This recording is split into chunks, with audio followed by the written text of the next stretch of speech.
Mr. Qureshi, and it's fabulous the kind of things that he is doing in his region. I mean, everybody actually needs to contribute. If you are a person with means, it is vitally important that you help the society out in these desperate times. So I'm very happy that Mr. Qureshi has been able to do this. Well, you know, he has helped a lot with cricket as well. He's a, you know, you've met him there. He's a very unassuming man, but he has done so much for cricket. He has spent actually, I think, up over $35 million in the development of cricket in terms of cricket grounds, tournaments. The U.S. Open is a very popular tournament. It's the only T20 tournament in America that is of any repute. And some of the world stars come to play in that tournament. We've had from your team, Tyrone Pollard, Sunil Narain, they've played. We've had the Bravo brothers, and from other teams in the Caribbean, we've had, you know, Nicholas Puran and all these guys playing at the U.S. Open. So MAQ has invested that, and he's the sole sponsor of the U.S. Open tournament because he wants to help.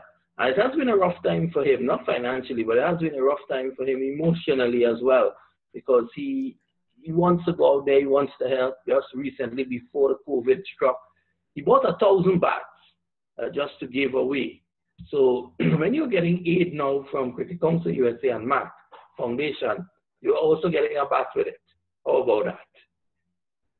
Well, that's quite an interesting way to go about things. I mean, there is always if there is always an incentive, people would always would want to come forward and help. So I like good to hear about the innovative ways. Yes, and of course that U.S. Open, you know, we try to do things differently. The tournament will be played this year, hopefully in December. It's a long way away, but we're confident that it will be played in December. The 12th edition of the U.S. Open. Some of the players in the Caribbean Premier League would have played there for a number of years. Most of these guys, their first time, like let's say Mark Dial, his first time of traveling away from Trinidad was at the U.S. Open, and Mark Dial ended up with the TKR last year. What the U.S. Open has done as well, Achint, is to provide players of the likes of Muhammad Ali Khan, who has now come to the CPL and has taken it over by storm. Your thoughts on that? He's a member of your team. I mean, we would really like to say thank you to US Open for actually giving Ali Khan that kind of an opportunity where he could really meet Bravo and showcase his talent. I mean, you may be talented, but you really need those platforms to do well. And when you play with the likes of Bravo and Pollard in a tournament, that is where you are tested to the hilt. So it was amazing that he got that opportunity at the US Open. And for me, I mean, he is kind of the find for us in last couple of years, because the way he has transformed as a fast bowler who could not only start at the start of the innings in the power play, but can also do very well at the death, and to have that kind of a attitude towards bowling where he soaks in all the pressure. So it is quite amazing the way he has grown up into one of our leading attack bowler for us for Trinbago Knight Riders in the last 2 years. I mean, his debut year, we won the title, and he played a very important role. And apart from that, I mean, the fact that Trinidad loves him, he is like their son.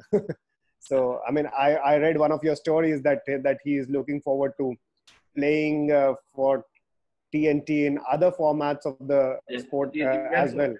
Yeah, TNT Red. And the president of the TNT Red Force was actually on MAQ TV earlier this week, and he's welcoming that as well. So you never know what can happen. As you say, in everyone in Trinidad and Tobago, you know, he's got a son. I think most of the ladies want him to be their husband. But, you know, he's very, very popular indeed. And I think Ali Khan, once he continues, he will ensure that people come through the turnstiles there in Trinidad and Tobago. Even the ladies who don't even really care about cricket, they're going to come to see Ali Khan. Tell me, what's What's the future in terms of the TKR and the CPL? Well, I know you can speak only on behalf of the TKR.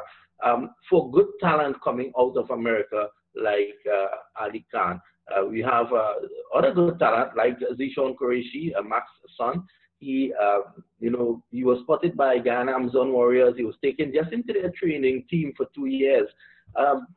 What is the future like? Is there a future for guys like these who will be looking to impress franchise owners and teams? I mean, obviously, as you're aware, that CPL has made it mandatory that you should have an ICC America player in your squad. So, which is a very good sign, because that automatically makes any CPL team to really look for the kind of talent which is available in ICC America, which could be from Canada, which could be from US.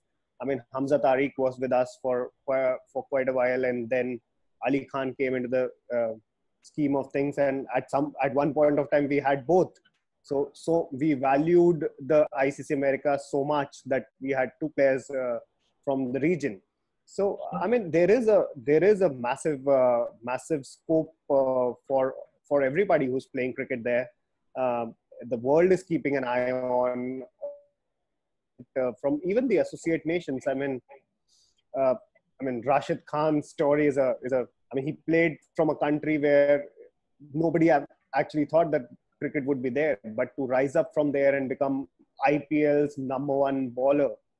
So, I mean, those stories are there. I mean, in KKR, we had Ryan Tendeshkate, who was playing from the Netherlands. So I mean, as far as the T20 format is concerned, all the franchises are keeping a very close eye on the kind of talent who's there, and especially for CPL in the States and in Canada, every franchise is very excited to look at the talent.